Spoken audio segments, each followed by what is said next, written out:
പച്ചക്കറി ഇഷ്ടമില്ലാത്ത ഏതൊരാളാണെങ്കിലും ഈ ഒരു രീതിയിൽ വെള്ളരിക്ക കിച്ചടി വെച്ച് കൊടുത്താൽ എന്തായാലും ഒന്ന് ട്രൈ ചെയ്ത് നോക്കും. നമുക്കപ്പോൾ അതിൻ്റെ റെസിപ്പി നോക്കാം. ആദ്യം തന്നെ വെള്ളരിക്ക ചെറിയ പീസുകളാക്കി കുറച്ച് പച്ചമുളകും കുറച്ച് കറിവേപ്പിലയും കുറച്ച് വെള്ളം കൂടെ ഒഴിച്ച് നന്നായിട്ടൊന്ന് വേവിച്ചെടുക്കുക. ഈ സമയം തന്നെ നമുക്ക് ഇതിൻ്റെ അരപ്പ് തയ്യാറാക്കാം. അതിനായിട്ട് ഒരു ഗ്രൈൻഡറിലേക്ക് കുറച്ച് ഡെസിക്കേറ്റഡ് കോക്കനട്ടാണ് ഇവിടെ അവൈലബിൾ ആയിട്ടുള്ളൂ. കൂടെ തന്നെ കുറച്ച് യോഗട്ടും കൂടെ കുറച്ച് ജീരകവും കുറച്ച് കടുകും കൂടെ ഇട്ട് നന്നായിട്ടൊന്ന് ഗ്രൈൻഡ് ചെയ്തെടുക്കാം. ഇവിടെ അത്ര നല്ലൊരു ഫൈൻ പേസ്റ്റ് ആയിട്ടില്ല, ബട്ട് നമുക്കത് കുഴപ്പമില്ല, നമുക്കത് കറിക്ക് യൂസ് ചെയ്യാവുന്നതാണ്.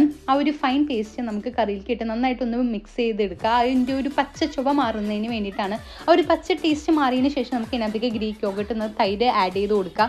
ഈ ഒരു സമയം നമുക്ക് ഇതിനായിട്ടുള്ള താളിപ്പ് തയ്യാറാക്കാം. നമുക്കൊരു പാനിൽ കുറച്ച് ഓയിലും കുറച്ച് കടുക് ഇട്ടൊന്ന് നന്നായിട്ടൊന്ന് പൊട്ടിക്കുക. അതിനുശേഷം കുറച്ച് റെഡ് ചില്ലീസും പച്ചമുളകും വേപ്പിലയും കുറച്ച് ജീരകവും ഉലുവയും ഒരുമിച്ച് കറിവേപ്പിലയും കൂടെ ആഡ് ചെയ്ത് നന്നായിട്ടൊന്ന് മിക്സ് ചെയ്തെടുക്കുക. അത്രയ്ക്ക് മുരിയണ്ട.